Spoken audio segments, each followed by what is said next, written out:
This was the Golden Gate, a freezing, violent strait most engineers believed no bridge could ever tame. In the early 20th century, San Francisco was trapped by geography, cut off from the north by dangerous water and relentless fog. To reach the other side, people packed onto overcrowded ferries and gambled with the Pacific every single day. The city needed a permanent link, but the strait itself looked like an engineering death sentence. The Golden Gate acts like a giant funnel, forcing ocean water through a narrow opening with terrifying force. The currents here were strong enough to rip apart equipment, drag men underwater, and erase weeks of work. But Joseph Strauss looked at this impossible water and saw the project that would define his life. The Navy fought the idea fiercely, fearing a destroyed bridge could trap the Pacific Fleet inside the bay. Then the Great Depression hit, and the bridge became more than a dream. It became a lifeline for jobs. Against all odds, the money was found, and one of the boldest engineering missions in American history finally began. The North Tower looked manageable because its bedrock sat close to shore on relatively accessible ground. The South Tower was a completely different beast. It had to rise out in the open Pacific. To even reach the site, crews first had to build a temporary wooden pier directly into violent water. Then the famous San Francisco fog rolled in and turned the whole site into a blind maze. A cargo freighter, blinded by the weather, slammed straight through the pier and destroyed weeks of labor. So they rebuilt it, because on this project, losing progress was simply part of surviving. Then a freak storm arrived and swept millions of dollars of equipment out to sea. Imagine fighting the ocean for months, only to watch it erase your work in a single hour. To build the tower, the engineers needed dry land where none existed, so they invented a giant concrete bathtub in the ocean. Steel guide tubes were dropped to the ocean floor to establish control over a place ruled entirely by nature. But beneath the surface, the rock was not flat at all. It was a steep, broken underwater mountain. To level that rock, divers had to descend in brutally heavy suits into freezing black water. They could only work during slack tide, a tiny window when the current weakened just enough to stay alive. Every descent felt like entering another world, where visibility vanished and touch became the only guide. Working almost completely blind, the divers placed dynamite into the bedrock by hand. If the tide changed early, those men could be trapped, dragged, or drowned before reaching the surface. Once the divers were clear, the charges detonated and shattered the mountain beneath the sea. Again and again, they blasted the rock until a flat platform slowly emerged from chaos. What they created was extraordinary. A perfectly leveled foundation carved into the ocean floor. Then they lowered the steel frame of the cofferdam, a giant shell big enough to create dry space in open water. Special funnels delivered massive quantities of concrete to seal the bottom of the structure. When the concrete plug cured, the pumps reversed and began pulling the Pacific out of the bathtub. For the first time, workers stood 100 feet below sea level in the Pacific, with dry ground beneath them. Inside that impossible dry chamber, they poured the real foundation that would anchor the South Tower. The ocean fought relentlessly, but the base finally rose above the waves. Now the project needed something only heavy industry could provide: thousands of tons of custom-forged steel. Every piece arrived coated in a bright red primer to resist the corrosive salt air. With the underwater war finally behind them, the steel invasion of the strait could begin. Next came the towers, massive steel structures that had to climb into cloud and fog by hand. These towers were not solid blocks. They were hollow cellular structures designed to bend instead of break. That flexibility mattered because a rigid tower could snap under earthquake forces. To lift steel this high, engineers created a machine that could literally climb the structure as it grew. From unstable barges below, the creeper crane hauled enormous steel pieces straight into the air. When one level was done, hydraulic jacks pushed the entire crane upward for the next.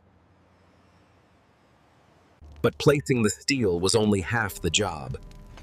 Rivet gangs had to lock every connection permanently. The heater baked each rivet red hot, then tossed it through open air to another worker. Another man caught that flying metal with nothing but a steel cup and perfect timing. Then the gang hammered it into the joint, where cooling metal shrank, and pulled the steel tight.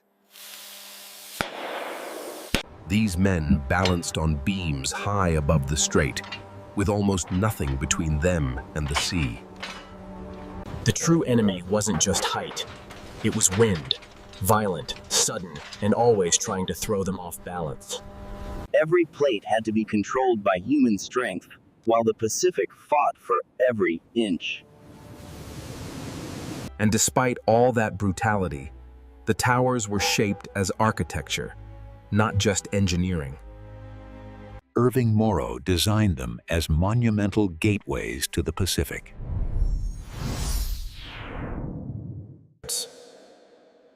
Inside the towers, workers climbed a hidden maze of ladders and steel chambers.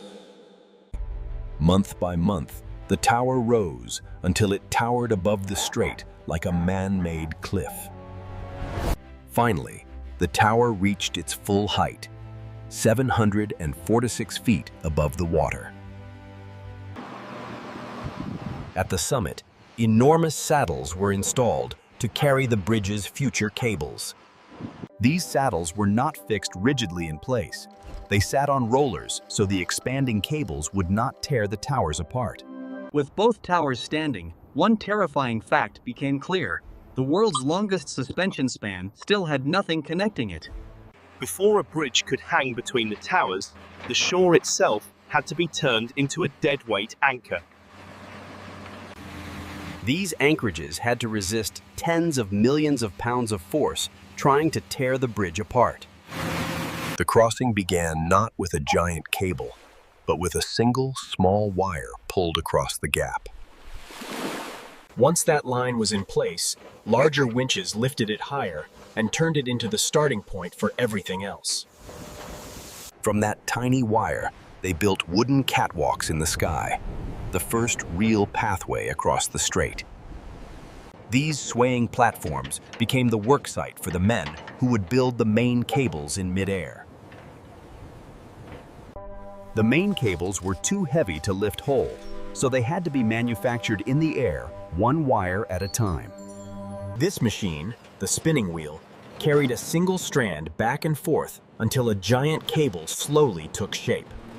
To save time, they doubled the operation, sending carriages from both shores in a terrifying mechanical ballet. At midspan, the moving systems crossed each other in open air, while workers controlled the steel by hand. Every wire had to land in exactly the right place, with exactly the right tension.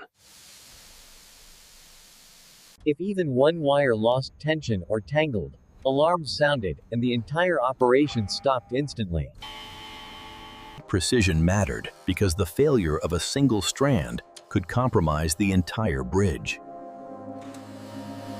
The spinning wheel ran almost constantly, slicing through fog and cold around the clock. The amount of wire was staggering, enough from one main cable to stretch around the Earth more than once. After 6 brutal months, The raw ingredients of the cable finally hung in place as separate bundles. Then brute force took over, compressing chaos into a single perfect steel artery. Immediately after compaction, the cable was wrapped tight to protect it from the salt air.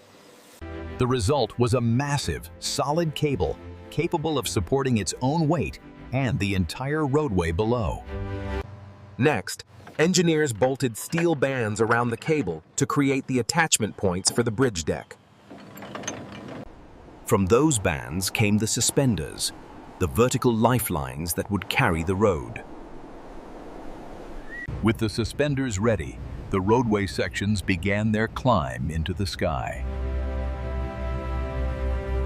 Suspended above open water, crews hammered giant steel pins into place to lock the floor together. They could not build from one side only. Every section had to be balanced by another on the opposite side. The entire bridge behaved like a giant seesaw, and a mistake in sequence could pull the towers dangerously out of line. Beneath the roadway, a giant stiffening truss was built to keep the bridge from twisting itself to death in the wind. This hidden steel spine gave the bridge the rigidity it needed to survive violent air movement. Slowly, the two halves of the roadway advanced toward the center of the world's most dangerous gap. By late 1936, only a final gap remained, and even that last connection depended on temperature. Because steel expands and contracts with heat, they had to wait for the exact conditions before placing the final beam. Then, at the right moment, the last piece dropped into position, and the span was finally closed. For the first time in human history, people could walk across the Golden Gate entirely on steel. With the steel locked, crews poured the driving surface and added the massive dead weight the cables were designed to carry.